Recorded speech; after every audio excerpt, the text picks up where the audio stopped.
महाराष्ट्र के नागपुर की ये तस्वीरें पूरे देश ने देखी। रात के वक्त घरों से निकलकर दंगाइयों की भीड़ ने बेकसूर लोगों के घरों में तोड़फोड़ की, वाहनों को जलाया, पुलिस पर हमला किया, महिला पुलिस कर्मियों के साथ छेड़छाड़ की। अपनी पहचान सामने न आए इसलिए नामर्दों ने चेहरे पर रुमाल बांध रखे थे। सीसीटीवी कैमरे तोड़ दिए, लेकिन ऊपर वाला सब देख रहा था। इनके ये सारे पैंतरे फेल हो गए। एक एक को चिन्हित कर लिया गया है। जो सामने से पत्थर चला रहा था उसे भी, और जो इनको सोशल मीडिया पर उकसा रहा था उसे भी। दंगाई और डिजिटल दंगाई दोनों की लिस्ट तैयार हो गई है।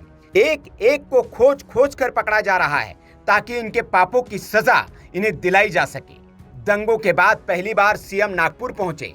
फडणवीस ने सारे अधिकारियों से हालचाल पूछा, रिपोर्ट मांगी और फिर कर दिया ऐसा ऐलान जिसके बाद दंगाइयों और उनके चाहने वालों में खलबली मच गई है।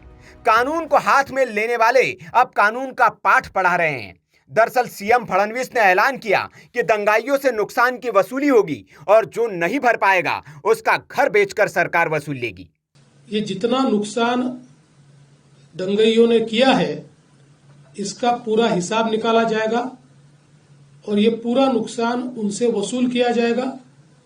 और अगर वो नुकसान के पैसे नहीं भरते हैं तो उनकी प्रॉपर्टी को बेचकर ये नुकसान भरपाई की जाएगी।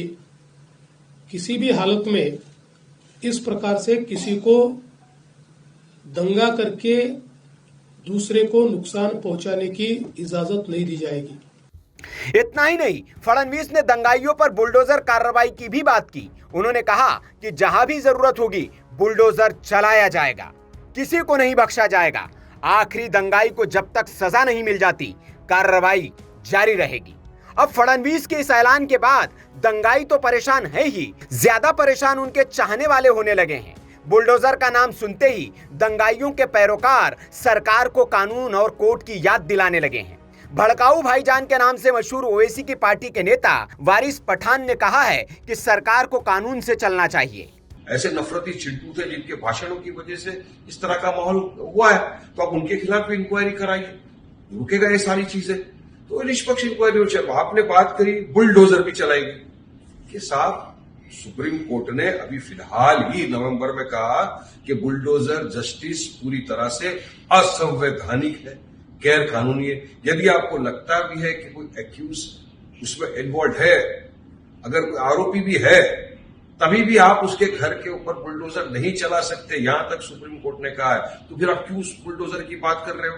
देखिए, बुलडोजर से, जस्टिस से देश नहीं चलेगा। देश चलेगा संविधान से, देश चलेगा कायदे कानून से, रूल ऑफ लॉ से। सरकार को, प्रशासन को कायदा कानून का पालन करना पड़ेगा, रूल ऑफ लॉ फॉलो करना पड़ेगा, नहीं कि आप बुलडोजर चला देंगे। तो हम चाहते हैं कि बिल्कुल निष्पक्ष इंक्वायरी हो, जो भी गिल्टी है उसके खिलाफ कानूनी कार्रवाई हो और जो कोर्ट फैसला करे सब माने। वाह वारिस पठान साहब, इतना सुंदर ज्ञान अगर दंगाइयों को दे देते तो देश का कल्याण हो जाता। दंगाई न तो संविधान को माने न कानून को। उनका जब मन करे किसी के भी घर में घुसकर आग लगा दे।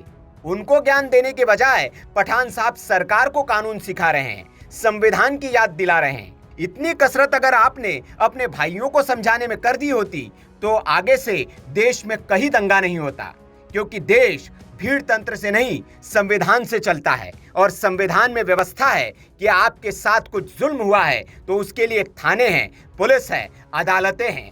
खुद जज बनकर इंसाफ नहीं कर सकते, लेकिन दंगाइयों को समझाने के बजाय पठान साहब सरकार को कानून समझा रहे हैं। वैसे फडणवीस ने कह दिया है तो हिसाब तो होकर रहेगा। रोते रहे दंगाइयों के पैरोकार, क्योंकि कोर्ट सबूत मांगता है और हाथों में पत्थर लेकर दंगाइयों की कैमरे में कैद तस्वीरें चीख चीख कर बता रही है कि नागपुर को जलाने वाले यही दंगाई है। Bureau report, VK news. VK news, राष्ट्र के नाम।